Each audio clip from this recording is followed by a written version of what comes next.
अस्सलाम वालेकुम। मेरा नाम मोहम्मद रेहान है और आप देख रहे हैं pharmacy technician academy YouTube channel. आज की इस वीडियो में जो हमारा 11वां चैप्टर है वो है ऑटोकॉइड और उनका इंट्रोडक्शन और उनके एंटागोनिस्ट यानी कि जो उनके एंटी हैं। ऑटोकॉइड क्या होते हैं? Naturally occurring substance having widely different structure and pharmacological activity. Autocoid लफ्ज़ कहाँ से निकले? ग्रीक वर्ड है। Auto mean self and akos mean medical agent या रेमेडी, यानी कि self remedy, self medicinal agent जो कि हमारे बॉडी के अंदर भी होते हैं। अब ये इसके अंदर जो इम्पोर्टेंट है उसके अंदर प्रोस्टाग्लैंडिन है, इसके बाद हिस्टामिन है और सीरोटोनिन है। सबसे पहले प्रोस्टाग्लैंडिन है हमारे पास, हमने पहले भी पढ़ा इसको। Unsaturated fatty acid derivative, they act on the tissue in which they are sensitised, यानी कि जहाँ पे ये बनते हैं वहीं पे ये एक्ट करते हैं। इसके बाद इसके थेराप्यूटिक यूज़ दिए हुए हैं। अबॉर्शन के अंदर यूज़ होता है। Several of the prostaglandin use as abortifacient, यानी कि cause abortion. Prostaglandin have the advantage of stimulating uterine contraction at any stage of pregnancy, यानी कि प्रेगनेंसी की कोई भी स्टेज हो ये यूट्राइन कॉन्ट्रैक्शन को ज़्यादा करने की सलाहियत रखता है। तो अगर हम प्रोस्टाग्लैंडिन का कोई भी एगोनिस्ट लेंगे, यानी कि अगर प्रोस्टाग्लैंडिन की मिकदार को जिस समय बढ़ाएंगे तो ये चीज़ें हो सकती हैं। तो अगर प्रोस्टाग्लैंडिन की मिकदार बढ़ी हुई होगी तो हम उसके लिए इसका एंटागोनिस्ट देंगे। इसके बाद है peptic ulcer, protect the mucus membrane of stomach. Misoprostol is sometime use to inhibit the secretion of gastric acid.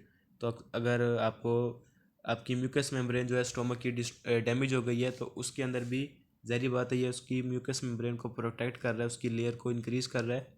तो इसके अंदर भी हम प्रोस्टाग्लैंडिन का कोई भी ऐसी इसकी एगोनिस्ट ड्रग लेंगे जो कि इसकी एक्शन को तेज़ करे। तो इसकी एगोनिस्ट ड्रग ऊपर दी हुई हुई है मिसोप्रोस्टोल, वो इसके इफेक्ट को ज़्यादा कर देती है।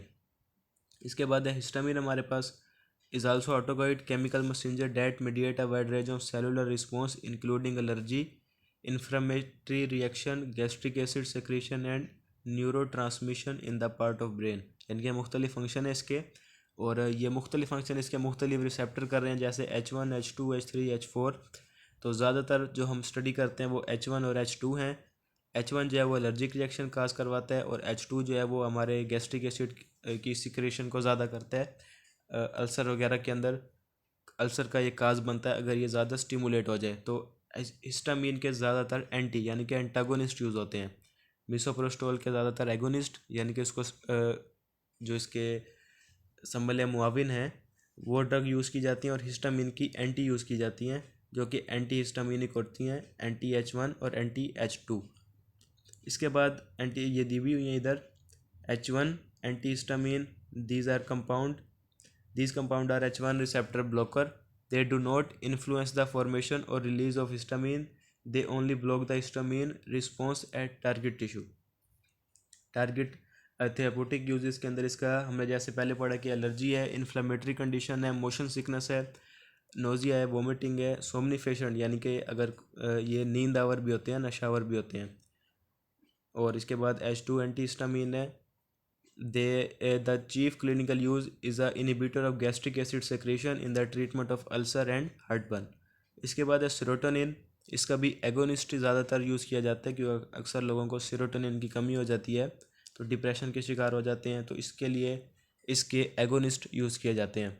Is widely distributed in nature being found in plant and animal tissue. Serotonin is an important neurotransmitter, local hormone in the gut, a component of the platelet clotting process and is thought to play an important role in migraine headache।